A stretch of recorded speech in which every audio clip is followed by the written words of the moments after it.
The Denver Broncos are literally decking the halls with boughs of insanely great news before this matchup with the Indianapolis Colts on Sunday. We have an immaculate injury report, better than any Week 15 I can remember in my entire history of Broncos fandom.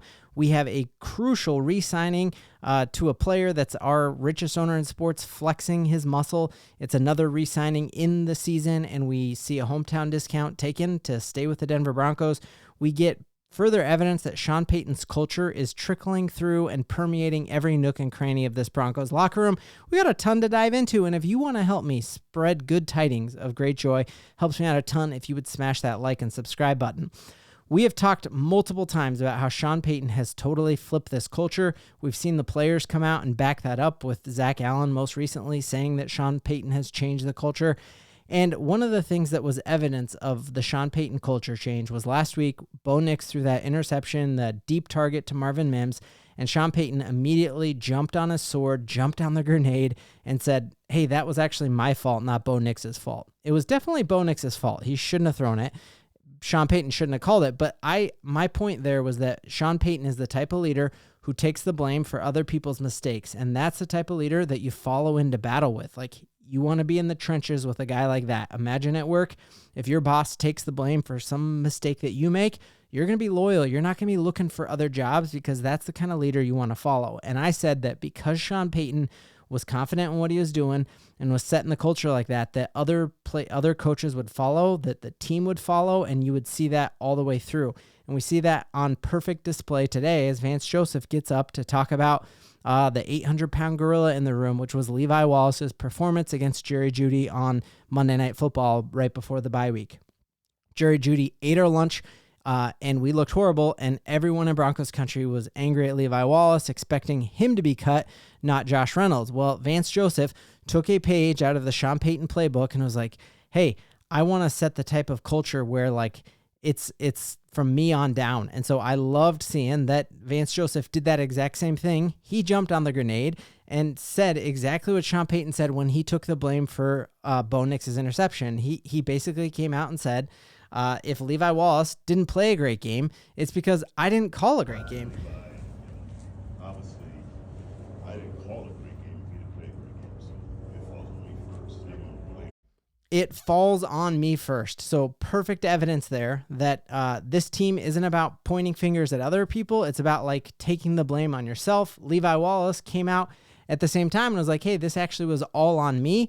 It was the worst game I've ever played in my life, and I'm going to flush it. And so I just love just seeing this evidence of this culture change, and this is why the Denver Broncos being in the playoffs from now on into the foreseeable future, it's basically a lock, guys. We have hit rock bottom.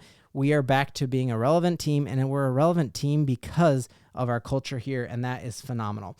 The next insanely great piece of news is that we've seen several times that when you have that bye week, that player extensions happen. And typically, a player who takes an extension in the season is doing their team a favor because they could get more if they just waited till the open market. Everyone is saying that the NFL salary cap is going to go up this offseason because we're hearing that the season may be extended another week. We're seeing more and more streaming services like Netflix is getting their first ever time streaming a game here. I think even on Christmas Day, they're streaming a game. We see YouTube is streaming games now, and they're getting money for Sunday Ticket through YouTube.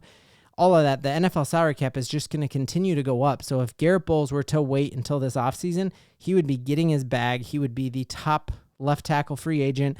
We know places like Chicago want linemen. Like, there's so many teams out there who want a steady offensive lineman. And while Garrett Bolles, we all still hear, like, holding number 72 ringing in our heads, Garrett Bolles is probably, he's definitely a top 5 left tackle in the league right now. I think he is number 3 on PFF when it comes to pass blocking left tackles. You look at how he's done the past 2 weeks with Myles Garrett and with Max Crosby, and he is definitely deserving of a long-term deal and making him a Bronco for life. And after that Monday Night Football game, the conversations started and they ended, and Garrett Bolles is back in Denver. Fantastic news for a number of reasons. Number one, he took a hometown discount. He could have had another year of guaranteed money had he hit that open market. So the way this deal is working, it's 2 years that we're locked into him, and then we can, continue him for up to 4. It's an incentive-laden contract. This could be worth up to $86 million. It's worth $82 if it's just, if he doesn't hit the escalators. And they're saying he could have made anywhere between $3 and $5 million more per year had he hit the open market. So I think that's fantastic that he chose to stay here. And I don't think you choose to stay here if you don't believe in the quarterback of the future. Like Garrett Bolles has never been to the playoffs once. And if he didn't believe in Bo Nix, why not go out and play with a team that you think you can get to the playoffs with? He stayed here because he loves Denver and he thinks this is a playoff team, and they are a playoff team and will be as long as Bo Nix is our quarterback. So incredible here to just see that he was set to be one of the top the top offensive lineman in free agency, and he didn't. Took a hometown discount to stay here. That's great news for us. Because it shows we got a winning culture and he wants to be a part of it. And that's incredible to me to just see this deal here. And I really think it's like this, man. You look at Bo Nix is leading all rookies when it comes to number of touchdowns, number of completions, passing yardage, passing touchdowns. Like he's the top of the rookie class. Say what you want about Drake May. Say what you want about Jaden Daniels. Say what you want about Caleb Williams. Bo Nix is far out in front, despite the fact that he's played some of the best defenses in football. Like he's had to play the Pittsburgh Steelers defense. He had to play the Jets before they'd phoned it in. He had to play the Chargers, and we'll have to do that again in a short week here. But this is incredible to me. Like he hasn't had a cake schedule. And if you look at like the Washington Commanders schedule, it's way worse defenses that Jaden has gone up against and hasn't performed as well as Bo. So I think that's all fantastic news.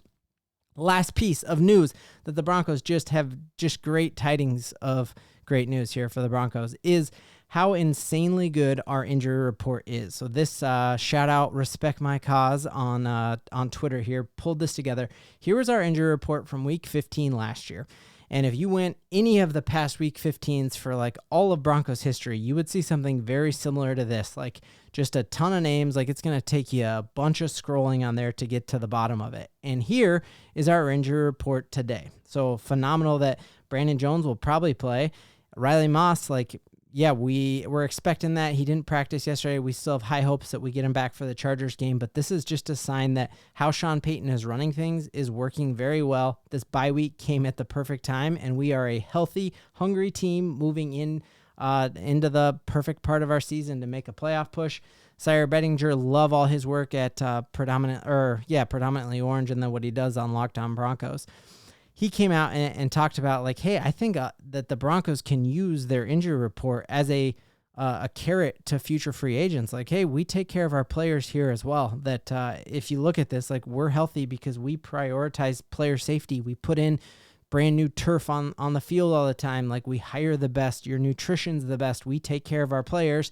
So you combine the fact that we've paid Pat Surtain and Quinn Miners and Garrett Bolles and Jonathan Cooper. Like we're not afraid to pay our players, and we're going to keep you healthy. I think this is the biggest carrot you could possibly have as to why you would want to go and play for Sean Payton and this Broncos team, because the culture here has flipped. We are a winning team. We're making the playoffs, and it's going to feel incredible. Mike McGlinchey came out and said the same thing. Like, we're not talking about who we're fighting off to knock us out of the playoffs. We're talking about what is in front of us, and what's in front of us is we're making the playoffs. We are going to be an insanely tough out.